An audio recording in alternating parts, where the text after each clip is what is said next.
Home linde, lebi junga moy. Hey, nang na pala ne? Pangge palo na, ngamoy di ngamoy. Among sumasin nga sukum ni masya. Ang tagay ko kay daroge. Angang se, nang nalunod ang mamadagi, masitolim ni. Ay na mabu deligi, pagraba school, tangraba school lamada, mahita man liba na tro. Nga si di ka di sari se ha.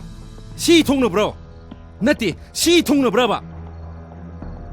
May se, ayus tabani. Mayang gimangda, may tangla kamay sa turigay ibo.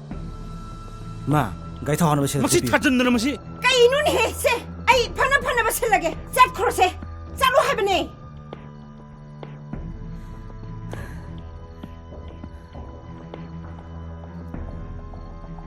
Hey, napasi am saura bani. Udra huziki do. Ma, kada yung sildi piro? Kaya no. Lising ama. Sida mo'y pabong na sauraga kari apaba pura ka dorige. Sida kari haraw ni ngay lagi. Hoy, mo'y pabong na sauri do chumme ba. Ado, ay na ne fajana thema bane ba. Sida tamo haira bani. Masana su yahora bani. Swai da ne. School apaba amta thibiu se. Mama nang haibi di hai ni he nang. Angang se, nang na nam na naung sa hula bani. As, ado ada khangdi se ay. School apaba ma thibiu loire wa. Nang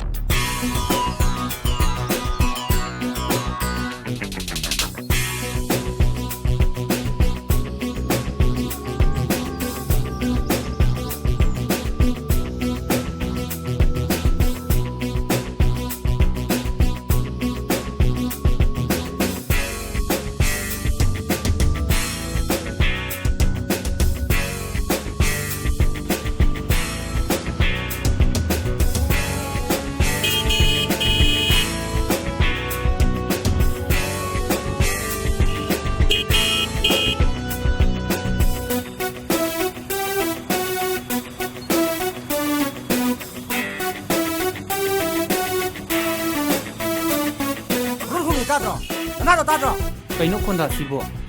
Kaino konda kaino? Konda bu kaino di kaino. Nang pami si kaino. Yang pawul wara nang. Hawi na kita kaya na. Nang yang pawul wara. Na pami si kaino ha? Kaino nang na pami si. Nang pami si kaino. Pami si kaino. Ha?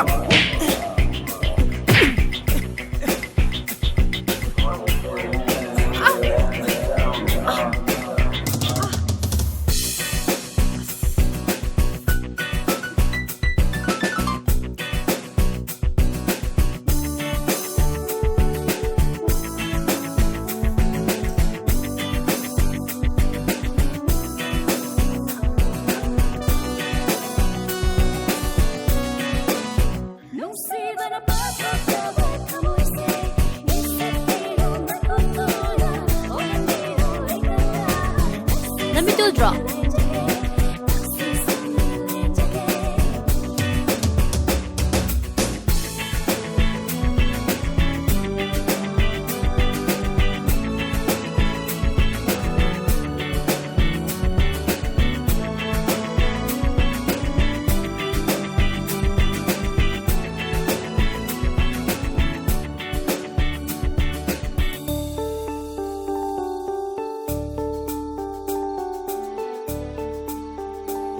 Nangi physics tuition edun kam dogwa.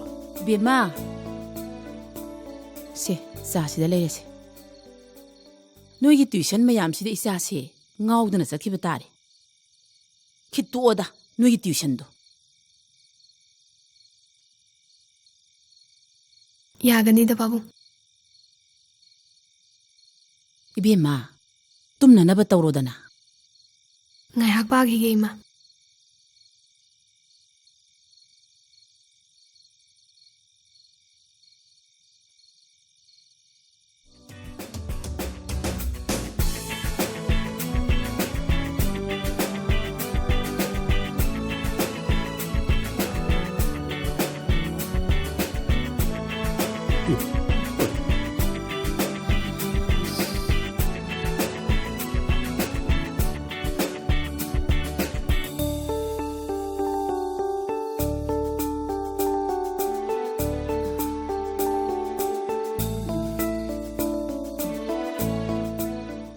यारे तुम रो स्वाद कपचिंग सिंग ले दो सरो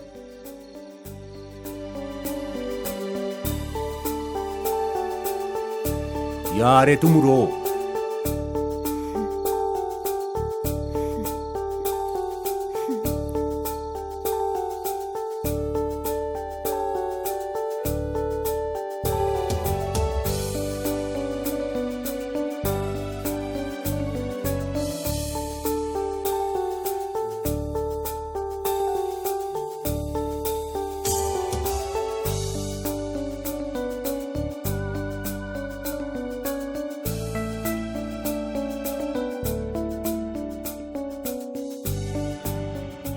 Nang nan thengjam nu pido.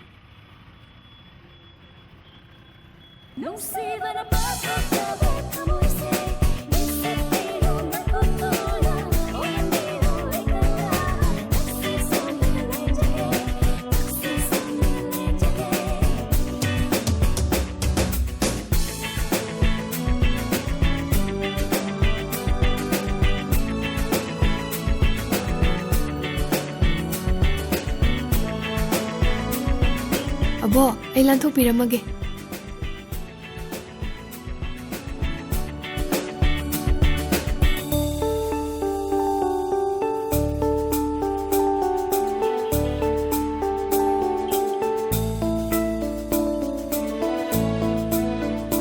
Abo, yaraba.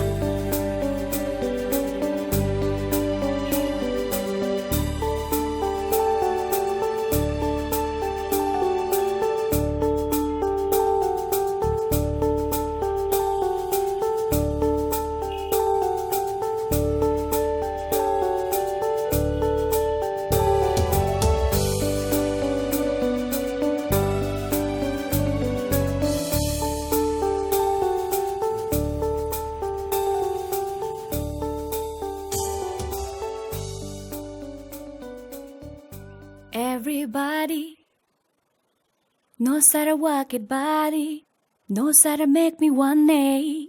The boy you stay of one day.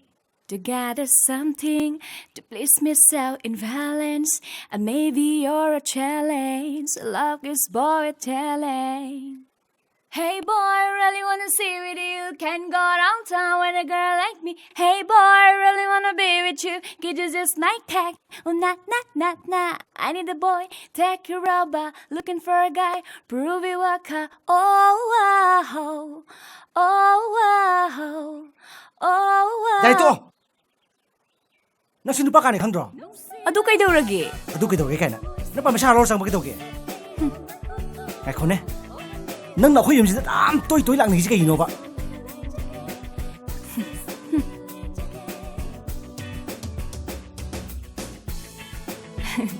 Yumse, ai gisu yauri ne khangbra. Kari. Khaler ga ne. Ai gisu oi daw ne haibni da. Wari di ba. Oi su oi da ba. Oi. Fazana ha ngai di yaw. Ai ne. Nupi ga ama baw thiro dam ne khangbra.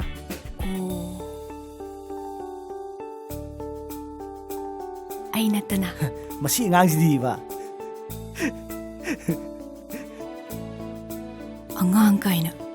Jahi kyam khitnaradana. Class chap chap manariba. Yare. Yare chalo. Chatloi. Yare chalo. Yare chalo ba. Phare bungo. Ai da chachakhrage.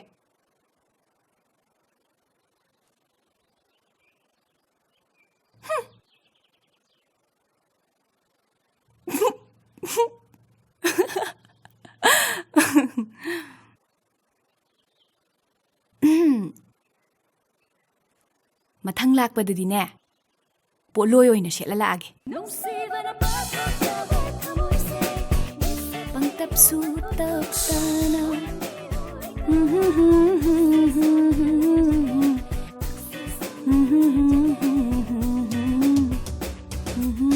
Nang to to. Ai chale.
Amsangke.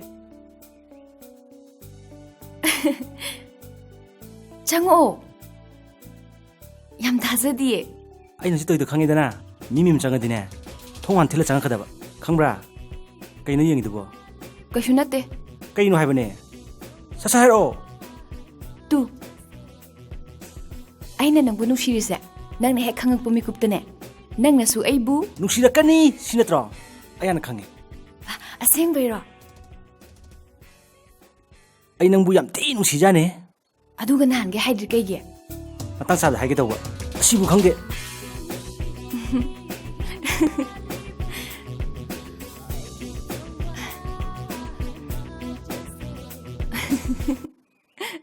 Langlie.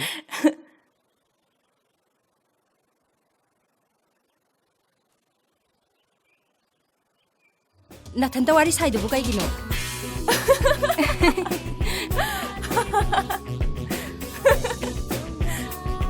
Photo da yauri ba mangal sibu marol ka tho azalo. Thoe. Asengbai thoe. Ngau bisidi cha thakadra. Thakani.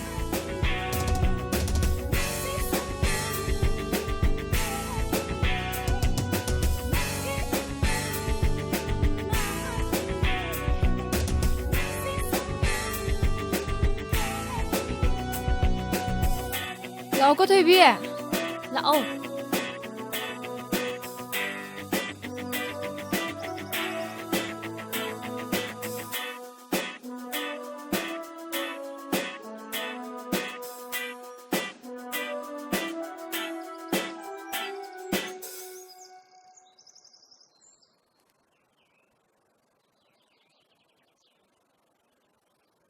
Thầy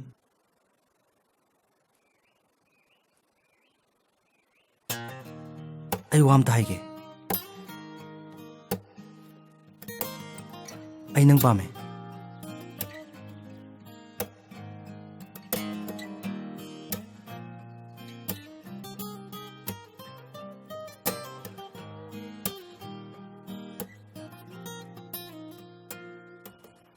Yare.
이bungo kay tawse habino. Sir, tuition chemistry suti pung adu sir subject chemistry tuition pung kaya suti thage sir ai sida sir tuition ga yauge pung kaya suti thage sir tuition suti jibo Ra ba to na ya.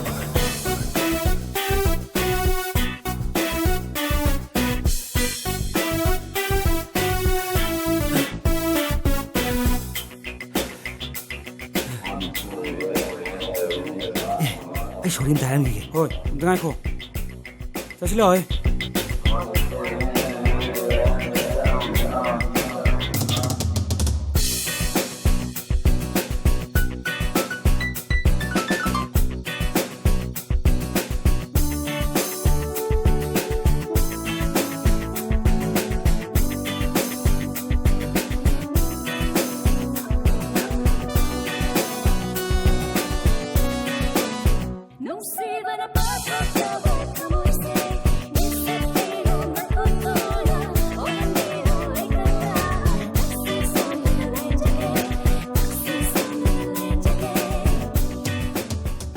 Haima. Ibemadi. Mai ka changkim ni. Kaidawragi ungaga leirisibu. Hojing matam si ontong lukre da. Haima. Ado kaidawragi maruandu aingonda khangalloba. Ai khoi thoi bi tuition center da nupam sa amna yam phar ka bai wani. Haima. Ado kaidawragi ba. As mapa yawi ga si kan da khan baja na ti da. Ho khara khangjanadaba sabai duni kaidawragi. Nangsune nahawai ai lumba lakpa matamda akhoi pabungsi loi khangi potni khangabra khangsanadaba sabai wani. Hey, adudi nang lumba lai bani pa se yam phaye na khang. Ba. Isana thagaladi kachin ko ya yawe do nang tawre ne.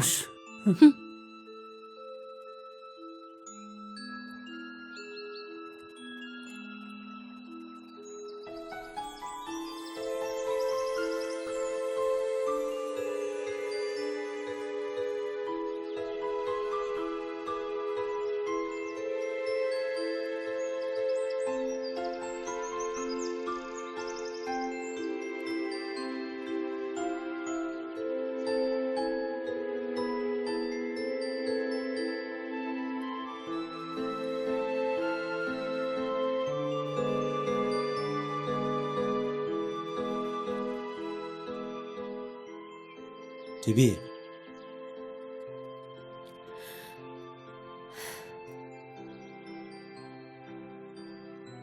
Se. Ai lâu rồi.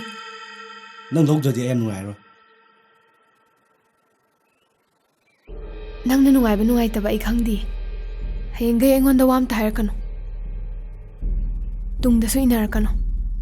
Mase school ne. Aduga dumba potso hengai pirakano. Natradi ay yam nungai raroi. Angang nang nahangai junior ne na sumying bibane. Natradi nang yam henjalakadore.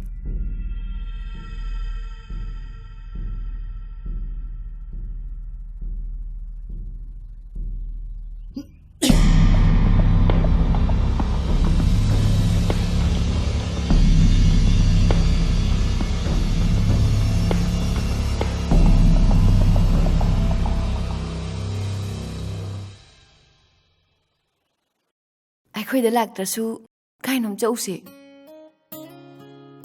ꯅꯪ ꯋꯥꯗꯣ ꯐꯣꯟꯗꯁꯨ ꯍꯥꯏꯕ ꯌꯥꯗꯦ ꯍꯥꯏꯗꯥꯏꯅꯦ ꯊꯨꯅ ꯂꯥꯛꯎꯀꯣ ꯊꯝꯃꯒꯦ ꯊꯝꯃꯦ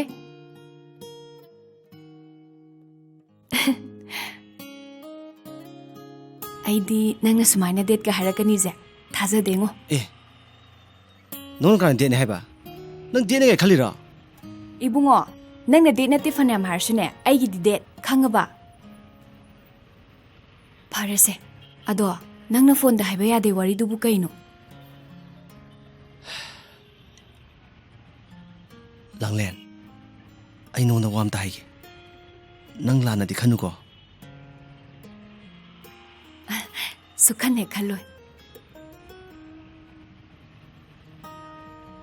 ꯅꯪꯅ ꯍꯥꯏꯅꯤꯡꯉꯤꯗꯣ ꯑꯩꯁꯨ ꯈꯪꯉꯦ ꯑꯩꯕꯨ ꯀꯌꯥꯝ ꯅꯨꯡꯁꯤ ꯁꯤ ꯅꯠꯇ꯭ꯔꯥ ꯑꯦ ꯍꯧꯖꯤꯛꯇꯤ ꯅꯪꯁꯨ ꯑꯩ ꯅꯨꯡꯁꯤꯔꯛꯄ ꯍꯧꯔꯝꯃꯅꯤꯅꯦ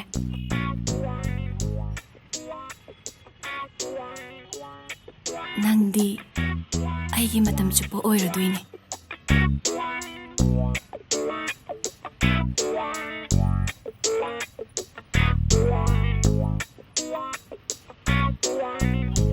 ꯂꯥꯡꯂꯦꯟ ꯍꯥꯏꯌꯣ ꯅꯤꯡꯉꯣꯜ ꯃꯋꯥ ꯅꯨꯡꯁꯤꯕꯧ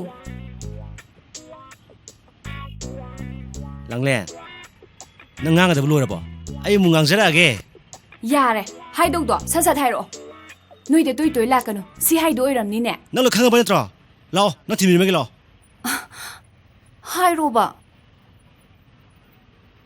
ꯑꯩ ꯇꯨꯃꯤꯟ ꯂꯩꯔꯒꯦꯕ ꯌꯨꯝꯗꯗꯤ ꯊꯤꯟꯕꯤꯅꯨ ꯅꯪ ꯅꯥꯛꯇ ꯑꯗꯨꯝ ꯂꯩꯒꯦꯕ ꯁꯤ ꯆꯣꯡꯉꯥ ꯑꯃꯣꯝꯁꯤꯗꯤꯕ ꯅꯊꯧꯔꯣ ꯅꯨꯡꯁꯤꯕꯒꯤ ꯃꯐꯝꯗ ꯍꯥꯏꯖꯕꯕꯣ ꯂꯥꯡꯂꯦꯟ ꯅꯨꯄꯥ ꯑꯃꯅ ꯅꯨꯄꯤ ꯑꯃꯕꯨ ꯀꯃꯥꯏꯅ ꯅꯨꯡꯁꯤ ꯐꯣꯡꯗꯣꯛꯀꯅꯤ ꯍꯥꯏꯕꯁꯦ ꯅꯪ ꯈꯪꯉꯗꯤ ꯑꯩꯒꯤ ꯃꯇꯦꯡ ꯑꯃꯇꯪ ꯄꯥꯡꯉꯨ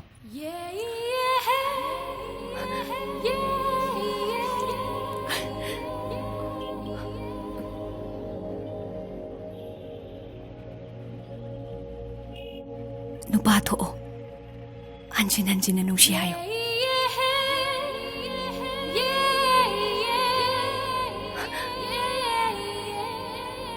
ꯅꯨꯄꯥ ꯊꯣꯛꯑꯣꯕ ꯊꯣꯛꯀꯦ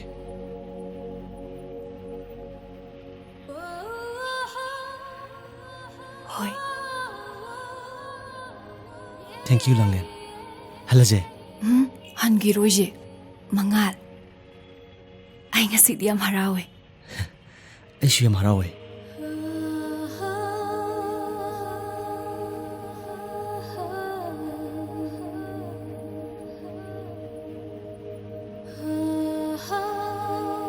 ngasi ko ba numit se numit sukta ta haning dingo mga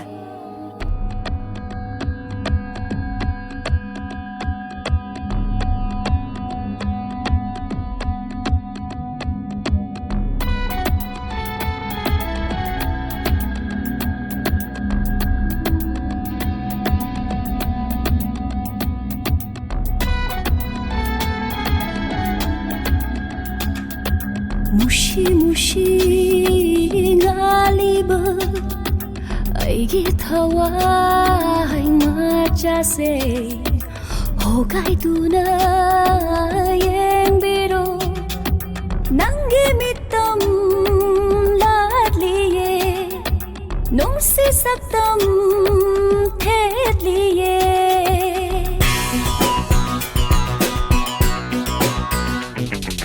mushi mushi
taxi sonduna lenjage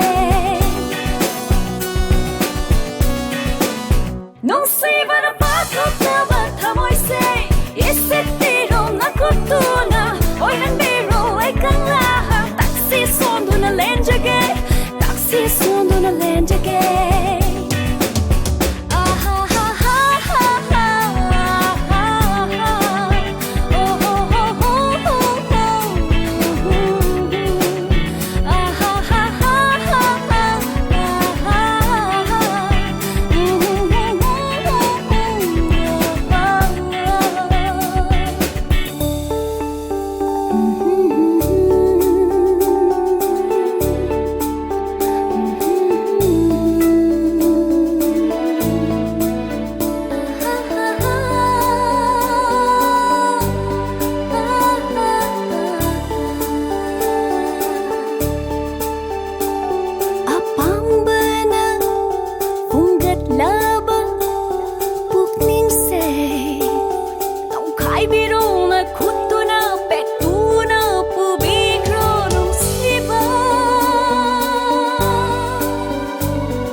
Thoibina aingonda angang nang ngahangai aigi junior na sumi yengbiune gaina yam hanjalakadore disturb yam torkadore gaina mongonde ge aina chahi haleje ay yam thuna khangani thoibi ubada ay punsida kayamuk yamna hongmo lakhra habase Madi khangde natro ine khoi cha na bado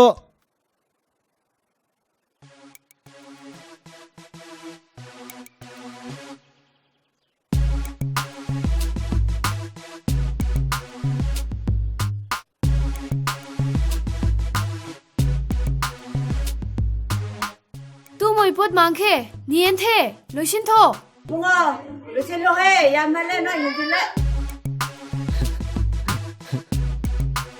Yare pasalo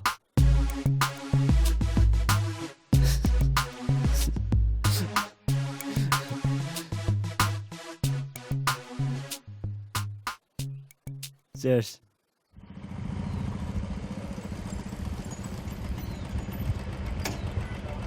Yare ai choge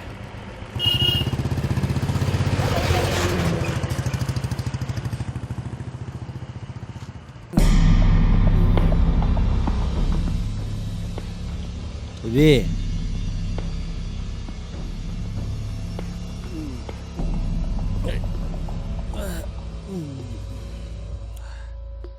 Ai ngasi nangwanda last oina wama haige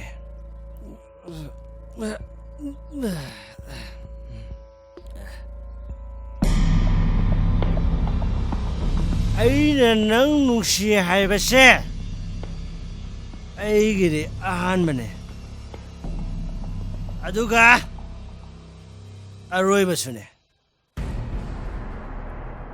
Nang naibu accept to bidrabasu Ya bidrabasu Keshu gaide ꯑꯗꯨꯕꯨ ꯑꯩꯒꯤ ꯅꯨꯡꯁꯤꯕꯁꯤꯅ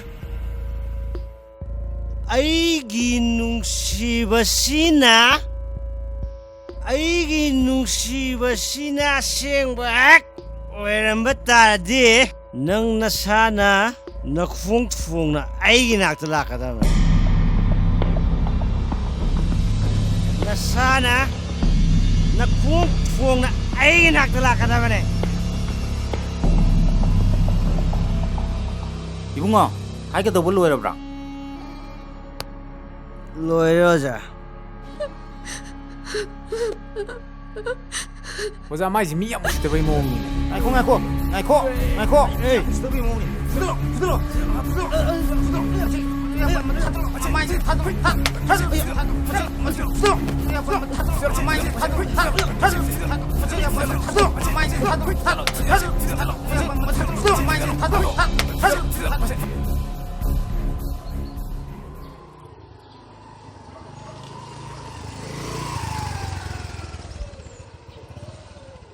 Bima, hey, Bima. 바보, 가만히 떠오르게. Hey, say, internet is important.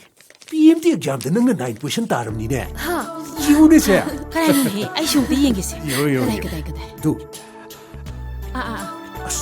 Ipa yam no ere Bima. Ipa sakti na no ere jani. Hey, mama, ngasi di jang hawk si ko. Hoy. Is. Sinidana isasidiya. Imana nangi mai paknanaba haidana numit khudingi khuramkhiba laisingdo ngasidi laina chanbiredana Nacha nupi no hona bedi yaw drabra hairi sibo. Nangna lai khuramba ngaktani yagadro.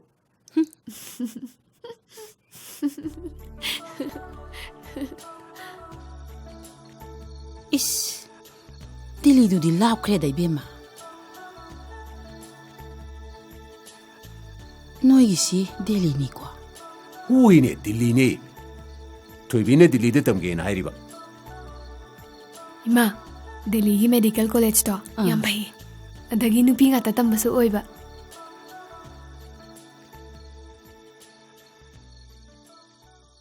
Ihi, karino. Nacha nupi na chakadoribse mai tambane mai tamba. Marang ta sujum sida tum lakdoini. Kikan de ba angang mapung chonde na ba ina. ho isanu pisi aisune agi mimang sidagine amukta phawbane lapthokidriba aduna nesi aisu pakhatle. 이마, 아이수 콜레지 아파바두다 tamningduna tawbani. Ibema ngaiko nakhoi hostel dubu imadi leiba yaroidro. Ye. Ngasi di nang tumningdribra mama. Ho tumningdri.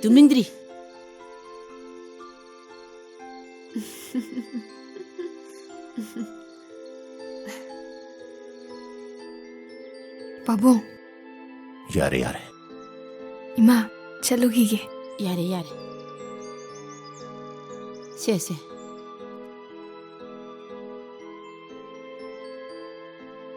Lo.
나는 갈리지가 있노. 나는 갈리지가 있노 봐.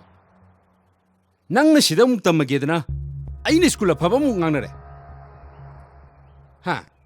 aduga hojik na muskul kadre na khoi gi principal gi mamangda ai gi mai kai thamu haibno ha ai gi mai kai de thamu haibno ha nang na tawsi kai no nang like tam basa ke bro salo he bro ha ngasi di seng nang si khale jake kai de moi de gi Monday dagi nang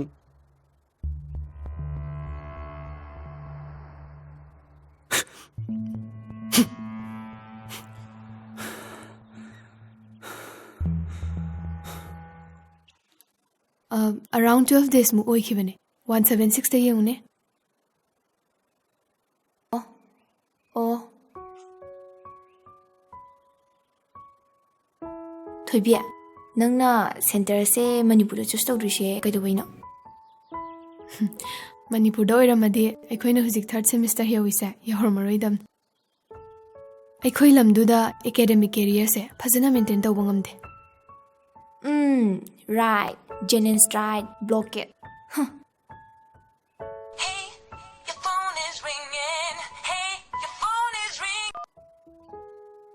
Hello Tumdri Chadri Wali Horen tumam daida dorage ko Love you too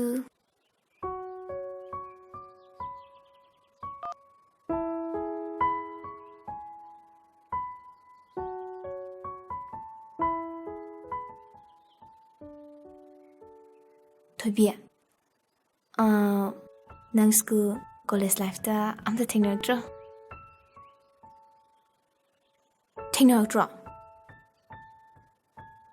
thengnaraktra haidi Hello kaina ngahak leitana care lobiba Oh thengnarakte da nachin thino asengba thengnaraktra ne nang shooting hek thengnarakte ko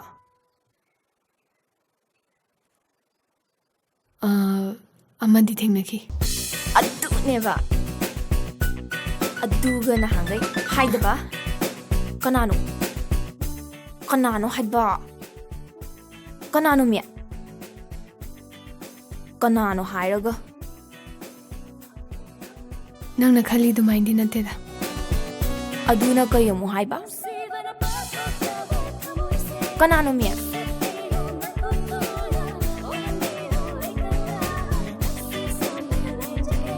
mangal kawe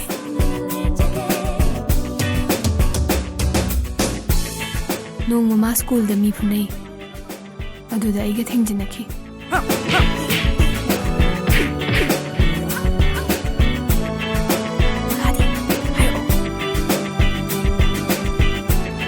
magido aibu nushiribra laknaribra mathong khangde tuition center school aikhoi lekai mana aigi tung ina daba amte yawgide nongma mana ingonda propose tawki wow propose tawine haiduna mana ingonda teddy bear ama khudol pot oina pikhi ses ado aidi lawgide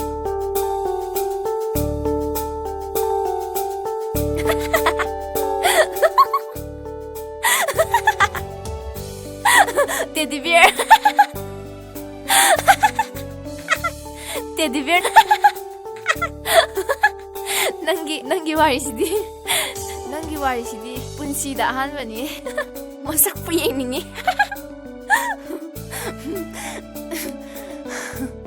hosiki pa phawtraba phawraktre mafam sida ijat ki haibasu madi khangamaroi kaigumba mana nambu tasina nushiraba mafam sida ne mana ne nangbu thiba lakani karigumba laktraba tue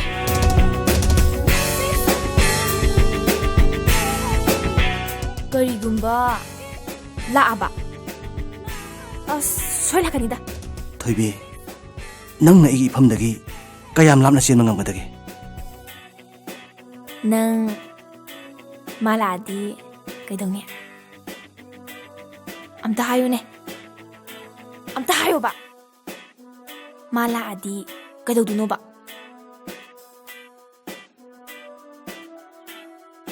ꯀꯩꯗꯧꯗꯣꯏꯅꯣ ꯍꯥꯏꯔꯒ ꯅꯪꯁꯤꯗꯤ.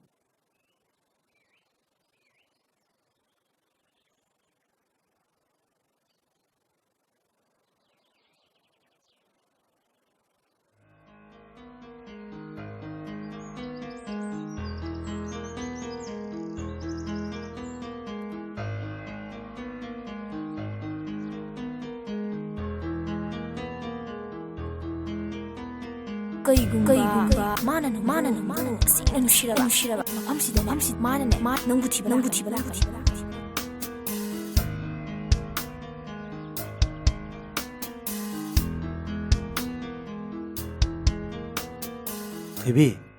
ꯊꯣꯏꯕꯤ ꯑꯝꯇ ꯉꯥꯏꯈꯣꯕ. ꯊꯣꯏꯕꯤ. ꯑꯅꯥꯕꯒꯤ ꯂꯥꯛꯄꯤꯕ꯭ꯔꯣ? ꯅꯥꯔꯤꯁꯦ ꯑꯩꯅꯦ. ꯀꯩ ꯑꯣꯏꯅ ꯉꯝꯗ꯭ꯔꯤꯅꯣ?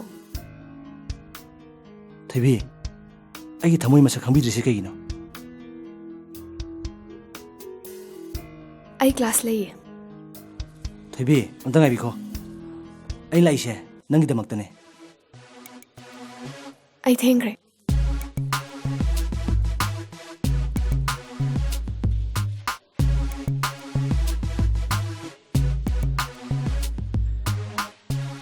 ꯊꯣꯏꯕꯤ, ꯄ꯭ꯂꯤꯖ. ꯑꯩ ꯊꯦꯡꯈ꯭ꯔꯦ ꯍꯥꯏꯕ. ꯐꯔꯦ, ꯅꯪ ꯀ꯭ꯂꯥꯁ ꯌꯥꯎꯔꯣ. ꯑꯗꯨꯒ ꯅꯪꯒꯤ ꯑꯁꯦꯡꯕ ꯄꯥꯎꯈꯨꯝ ꯑꯃ ꯐꯪꯗ꯭ꯔꯤꯐꯥꯎ ꯑꯩ ꯉꯁꯤꯗꯒꯤ ꯁꯨꯡꯍꯟ ꯍꯜꯂꯣꯏ. ꯑꯩ ꯆꯠꯂꯦ. ꯑꯗꯨꯒ ꯃꯐꯝꯁꯤꯗ ꯅꯪꯕꯨ ꯅꯨꯡꯇꯤꯒꯤ ꯉꯥꯏꯒꯅꯤ.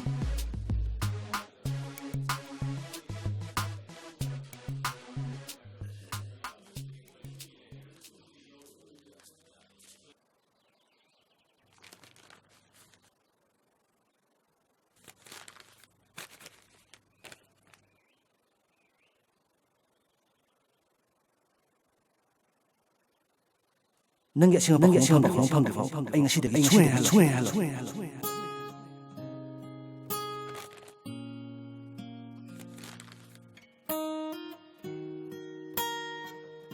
ꯑꯗꯨꯒ ꯃꯐꯝꯁꯤꯗ ꯅꯪꯕꯨ ꯅꯨꯡꯇꯤꯒꯤ ꯉꯥꯏꯒꯅꯤ.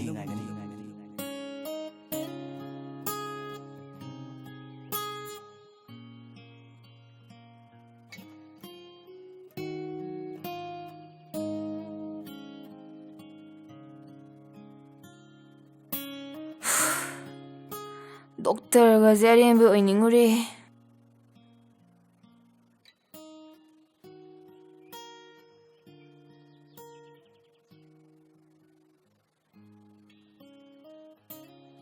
ꯀꯩꯗꯧꯔꯒꯦ? ꯀꯩꯁꯨ ꯇꯧꯗꯦ. ꯅꯁꯥ ꯅꯨꯡꯉꯥꯏꯇ꯭ꯔꯕ? ꯀꯩꯁꯨ ꯇꯧꯗꯦꯕ.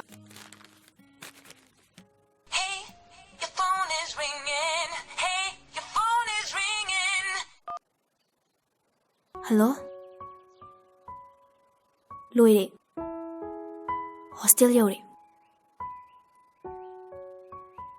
ꯑꯁ, ꯌꯧꯗ ꯉꯥꯏꯔꯤꯌꯦ. ꯀꯣꯟꯅ ꯆꯥꯔꯒꯦꯕ.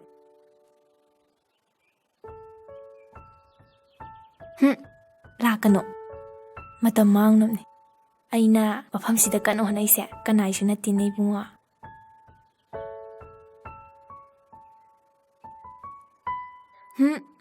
ꯂꯥꯛꯀꯅꯨ.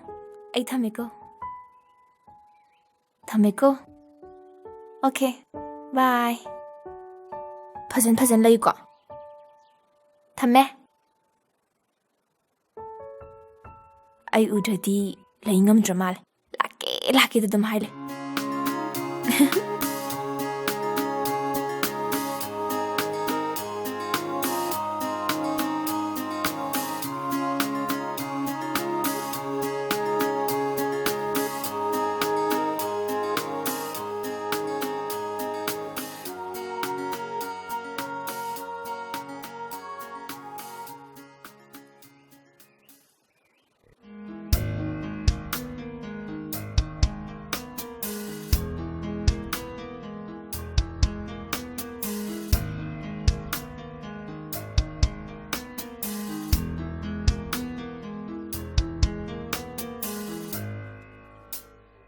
Thoibi please amta ngai khoba Thoibi robot ki mong tawno Nangi na mang da mai bu thakala chatpa ngam loi da ba ise Nangi na tawduna ise ikai khangda mi mo hele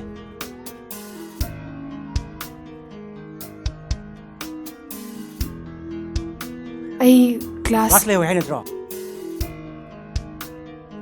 Na class pusi chupa tawdri bo ha pusi chupa tawdri bo ai thengre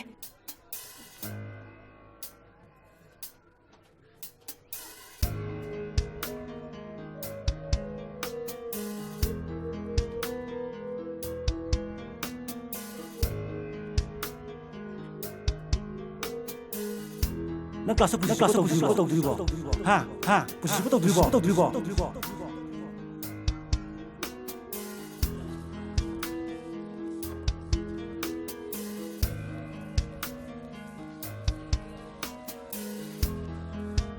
Nangi na mang mai bu thakala chatpa ngam loi da ba ise Nangi na tawduna ise ikai khangda mi mo hele se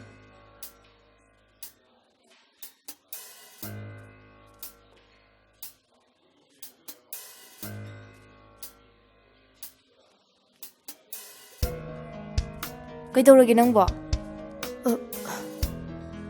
kaisu tawdiye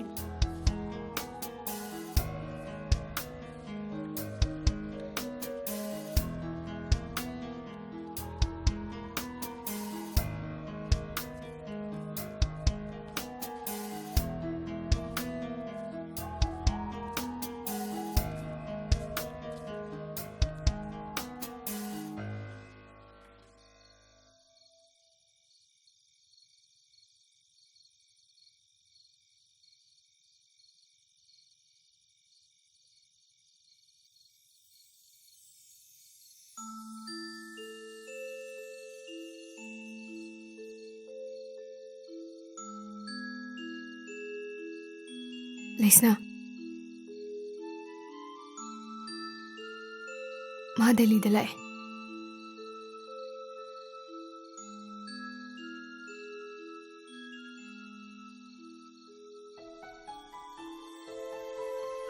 Lesna Ma Delhi da lae ba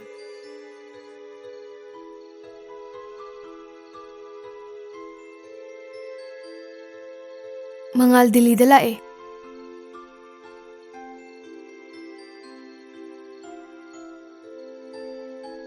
Lesna Mangal do ayuna ba Delhi da lae habani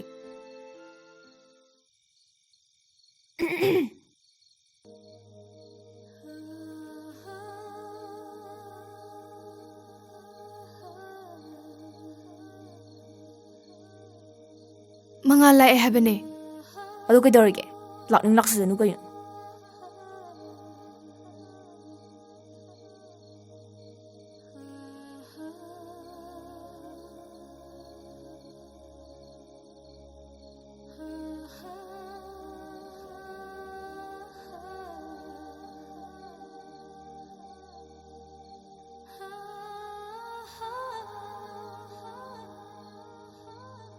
ꯇꯨꯝꯃꯣ ꯏꯕꯦꯝꯃ ꯃꯈꯥ ꯇꯥꯕꯗꯤ ꯑꯩ ꯇꯧꯊꯔꯛꯑꯒꯦ ꯇꯨꯝꯃꯣ ꯍꯥꯏꯔꯒ ꯇꯨꯝꯃꯣ ꯌꯥꯔꯦ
ꯑꯩꯒꯤ ꯃꯤꯡ ꯃꯉꯥꯜ ꯀꯧꯋꯦ ꯁꯤꯗꯤ ꯈꯪꯕꯤꯕ ꯅꯠꯇ꯭ꯔꯣ ꯈꯪꯉꯤ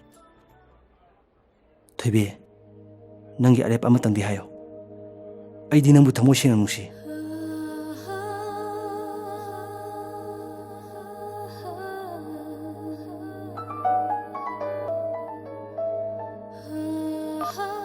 Hello?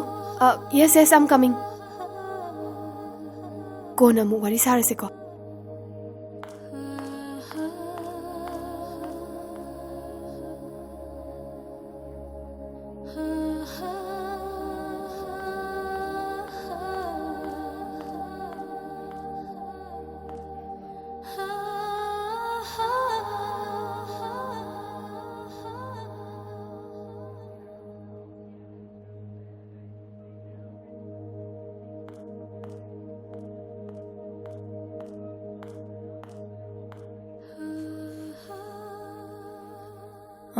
Manipurdagiro.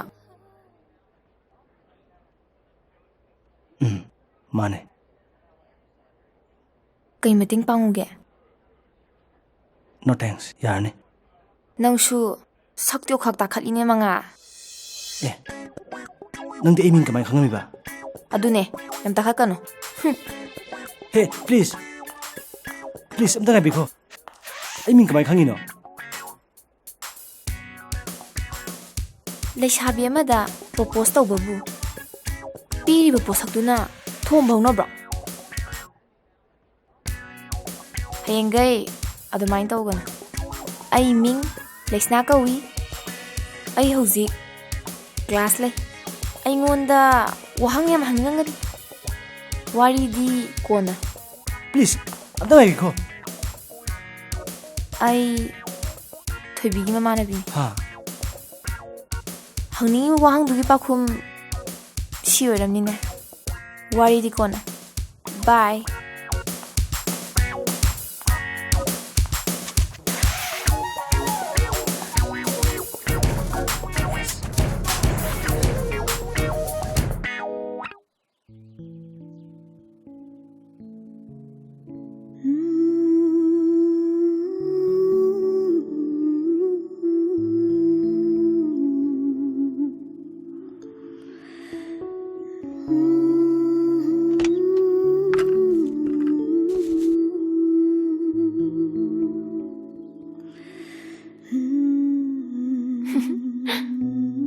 Lotrasu adum yaida.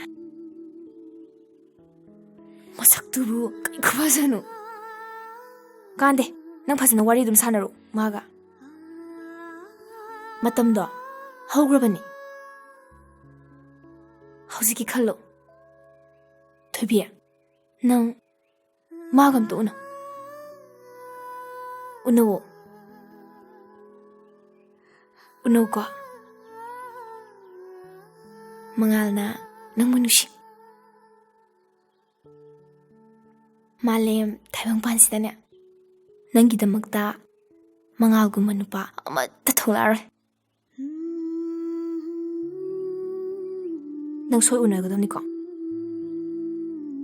Unadayar ko. Unagadam ni ko.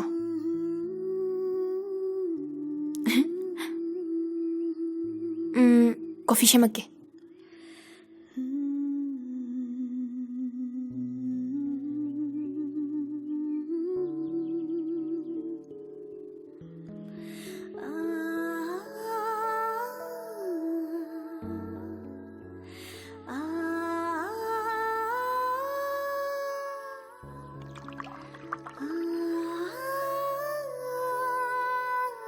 ꯑꯩꯒꯤ ꯄꯨꯟꯁꯤꯗ ꯊꯣꯏꯕꯤ ꯅꯠꯇꯅ ꯀꯅꯥꯝꯇ ꯊꯦꯡꯅꯈꯤꯗ꯭ꯔꯤ ꯑꯩ ꯃꯥꯕꯨ ꯑꯍꯥꯟꯕ ꯎꯕ ꯃꯇꯝꯗ ꯄꯨꯡꯉꯥꯎ ꯉꯥꯎꯈꯤ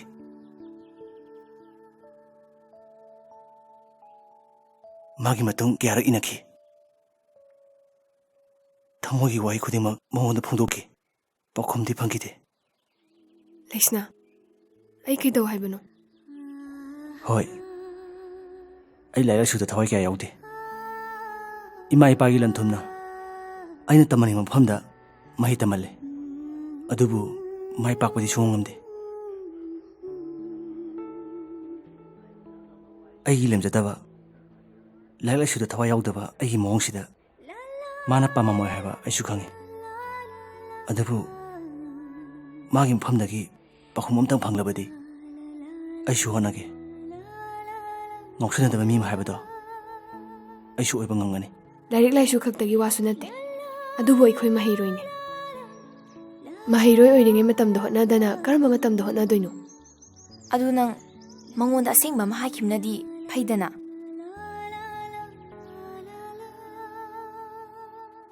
ꯑꯩꯒꯤ ꯉꯥꯡꯕ ꯍꯩꯖꯗꯕ ꯃꯇꯧꯁꯤꯗ ꯃꯥꯕꯨ ꯑꯃꯨꯛ ꯅꯤꯡꯕ ꯀꯥꯏꯔꯒ ꯍꯟꯍꯟꯈꯤꯕꯗꯤ ꯑꯩ ꯄꯥꯝꯗꯦ ꯅꯨꯡꯁꯤꯗꯦꯗꯪ ꯍꯥꯏꯕ ꯑꯣꯏꯔꯁꯨ ꯃꯌꯦꯛ ꯁꯦꯡꯅ ꯍꯧꯖꯤꯛ ꯍꯥꯏꯕꯤꯕ ꯑꯣꯏꯔꯗꯤ ꯑꯩ ꯍꯟꯈ꯭ꯔꯒꯦ ꯀꯔꯤꯒꯨꯝꯕ ꯊꯣꯏꯕꯤꯅ ꯅꯨꯡꯁꯤ ꯍꯥꯏꯔꯗꯤ ꯀꯝꯗꯧꯅꯦ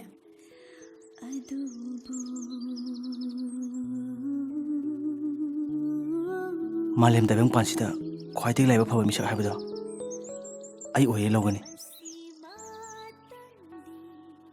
ꯃꯥꯒꯤ ꯃꯍꯩ ꯇꯝꯕ ꯃꯄꯨꯡ ꯐꯥꯗ꯭ꯔꯤꯐꯥꯎ ꯃꯥꯕꯨ ꯉꯥꯏꯗꯨꯅ ꯂꯩꯒꯅꯤ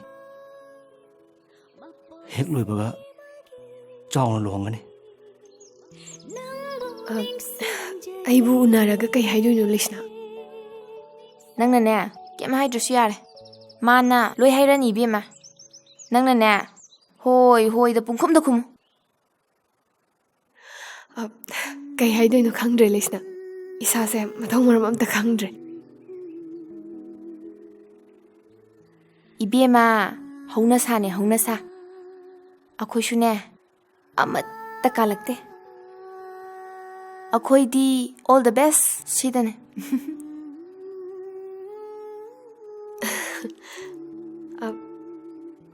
ꯂꯩꯁꯅꯥ 이반이 ꯆꯠꯃꯤꯟꯅꯧꯁꯦ ꯅꯪꯒꯤ ꯑꯣꯐ ꯂꯩꯗꯨꯗꯤ ꯑꯁꯤꯕꯨ ꯋꯥꯔꯤꯅꯤ ꯀꯥꯏꯅ ꯅꯪ ꯅꯊꯟꯇ ꯍꯥꯏꯖꯒꯦ ꯍꯥꯏꯗꯥꯏꯅꯦ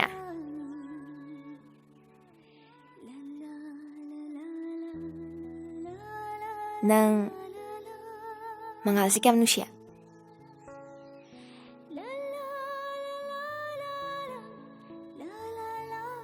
ꯑꯩꯁꯦ ꯑꯁꯨꯛ ꯊꯤꯅ ꯍꯣꯡꯂꯛꯀꯅꯤ ꯍꯥꯏꯕ ꯊꯥꯖꯔꯨꯗꯦ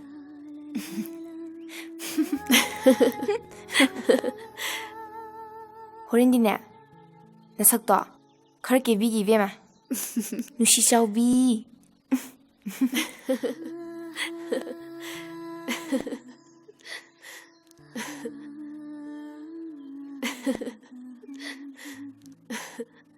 ꯅꯪ ꯃꯥ ꯇꯁꯦꯡꯅ ꯅꯨꯡꯁꯤꯔꯗꯤꯅꯦ ꯅꯪꯅ ꯍꯦꯛ ꯉꯥꯏꯔ ꯂꯩꯕ ꯃꯐꯝꯗꯣ ꯑꯗ ꯑꯗꯨꯝ ꯉꯥꯏꯔ ꯂꯩꯌꯨ ꯊꯣꯏꯕꯤ ꯃꯥ ꯌꯥꯖꯔꯛꯁꯅꯤ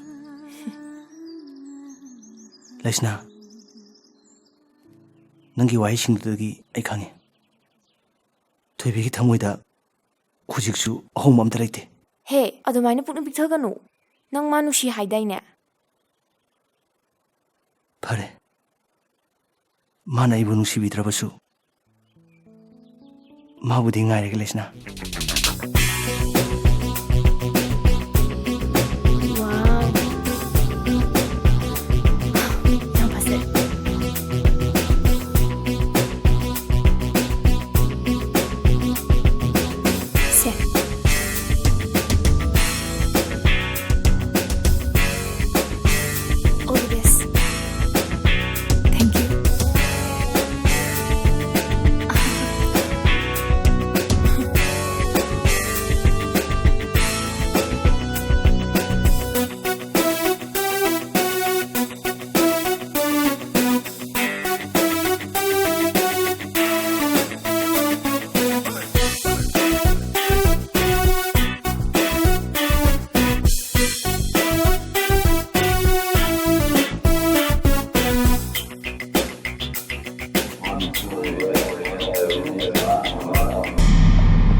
ꯅꯪꯅ ꯅꯨꯡꯉꯥꯏꯕ ꯅꯨꯡꯉꯥꯏꯇꯕ ꯑꯩ ꯈꯪꯗꯦ ꯍꯌꯦꯡꯗꯩ ꯑꯩꯉꯣꯟꯗ ꯋꯥ ꯑꯝꯇ ꯍꯥꯏꯔꯛꯀꯅꯨ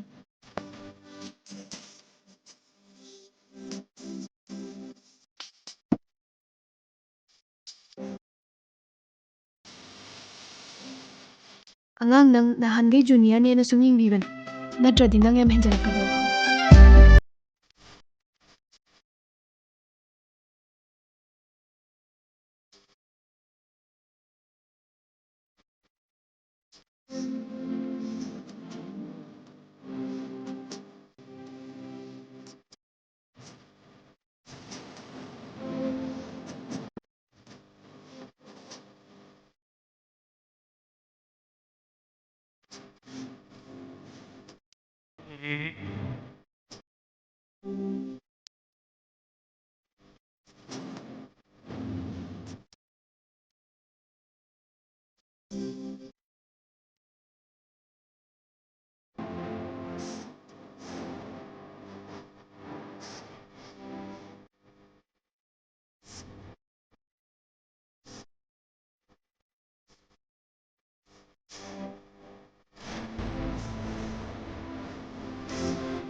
ꯄꯥꯎ ꯐꯥꯎꯕꯤꯒꯦꯁꯨ ꯌꯥꯗꯦ ꯄꯥꯎ ꯐꯥꯎꯅꯕ ꯈꯛꯇꯅ ꯅꯨꯡꯁꯤꯕ꯭ꯔꯣ ꯃꯉꯥꯜꯗꯤ ꯑꯩꯒꯤꯅꯦ ꯑꯩꯒꯤ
ꯃꯉꯥ ꯗꯦꯜꯂꯤꯗꯒꯤ ꯍꯟꯈ꯭ꯔꯦ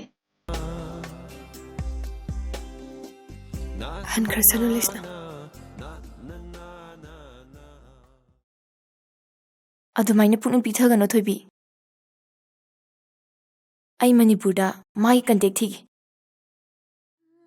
ꯏꯔꯥꯏ ꯂꯥꯏꯕ ꯋꯥꯅꯤ ꯀꯩꯅꯣ ꯊꯤꯒꯅꯨ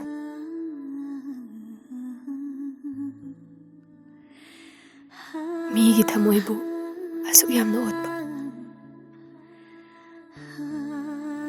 ꯃꯊꯣꯡ ꯈꯪꯗꯕꯤ ꯑꯩꯗꯤ ꯆꯩꯔꯥꯛꯁꯦ ꯐꯪꯁꯅꯨ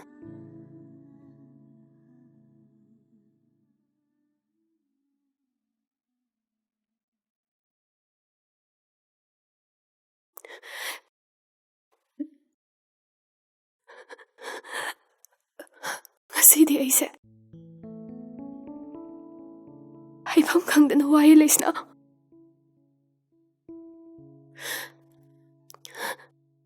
ꯃꯁꯤ ꯑꯣꯏꯔ ꯃꯥꯜꯂꯦ ꯅꯨꯡꯁꯤꯕ ꯍꯥꯏꯕꯗꯣ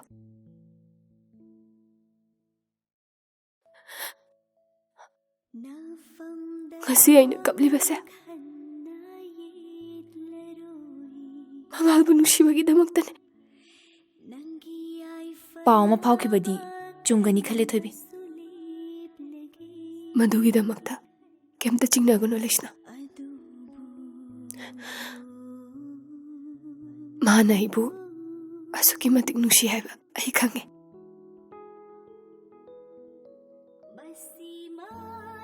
ꯑꯩ ꯃꯦꯗꯤꯀꯦꯜ ꯇꯝꯕꯁꯦ ꯂꯣꯏꯁꯤꯟꯗꯨꯅ ꯃꯥꯒꯤ ꯃꯅꯥꯛꯇ ꯏꯈꯣꯡ ꯊꯣꯛꯅ ꯆꯠꯀꯅꯤ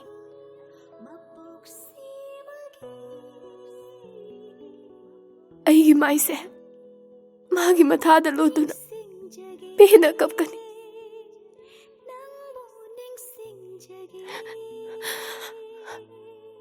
ꯐꯣꯡꯗꯣꯛꯀꯅꯤ ꯏꯆꯤꯜꯁꯤꯅ ꯍꯟꯖꯤꯟ ꯍꯟꯖꯤꯟ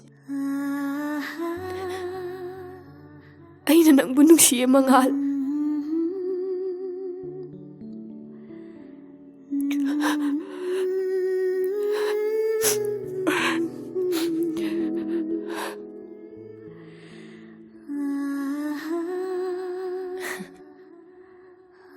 ꯅꯨꯡꯁꯤꯕ ꯊꯨꯡꯅꯖꯔꯣ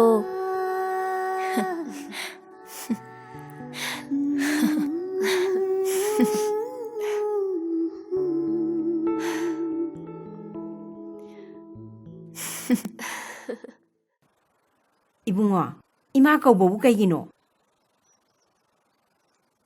ꯀꯩꯗꯧꯔꯒꯦ ꯅꯪꯕꯣ? 이마, ꯑꯩ ꯂꯥꯏꯔꯤꯛ ꯃꯈꯥ ꯇꯝꯊꯔꯒꯦ. ꯍꯥ? 이스. ꯑꯗꯨꯒ ꯄꯥꯎꯡꯒꯤ ꯕꯤꯖꯤꯅꯦꯁꯇꯁꯨ ꯃꯇꯦꯡ ꯄꯥꯡꯉꯒꯦ. ꯑꯁꯦꯡꯕꯒꯤꯔ ꯅꯪꯕꯣ? ꯍꯥ? 이마, ꯑꯩ ꯄꯥꯎꯡꯒꯤ ꯃꯥꯏ ꯆꯣꯞꯅꯕ ꯑꯃꯨꯛ ꯍꯟꯅ ꯇꯧꯔꯣꯏ.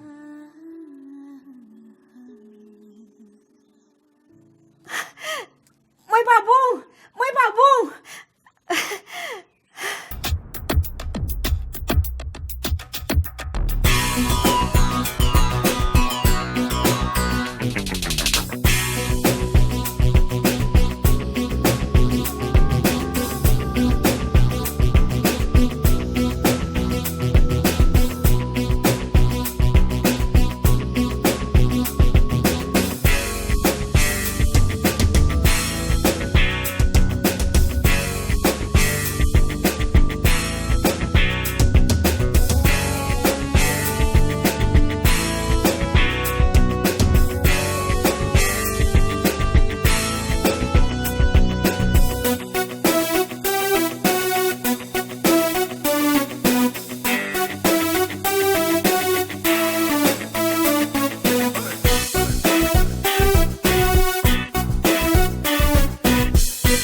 하이로네 ꯅꯪꯒꯤ ꯑꯄꯥꯝꯕꯗꯣ ꯄꯥꯕꯨꯡꯗ ꯍꯥꯏꯔꯣ. ꯄꯥꯕꯨꯡ, ꯑꯩ ꯃꯅꯤꯄꯨꯔꯁꯤꯗ ꯍꯣꯁꯄꯤꯇꯥꯜ ꯑꯃ ꯁꯥꯕ ꯄꯥꯝꯃꯦ. ꯅꯪꯅ ꯍꯣꯁꯄꯤꯇꯥꯜꯗ ꯃꯥꯏ ꯑꯣꯟꯁꯤꯟꯈ꯭ꯔꯒꯗꯤ ꯑꯇꯩ ꯕꯤꯖꯤꯅꯦꯁꯇꯤ ꯀꯃꯥꯏꯅ ꯇꯧꯕ ꯏꯕꯨꯡꯉꯣ? ꯌꯥꯅꯤ ꯏꯃꯥ, ꯑꯩ ꯂꯣꯏ ꯃꯦꯅꯦꯖ ꯇꯧꯒꯦ. ꯉꯥꯏꯈꯣ ꯃꯃꯥ. 이반이기 이자니네. 마 로이나목 미니스터 봉은 거니. 파레세. 낭나 빠미 바타북도 아두기 이스티메테드 버젯도 빠붕도 타글로. 빠붕야.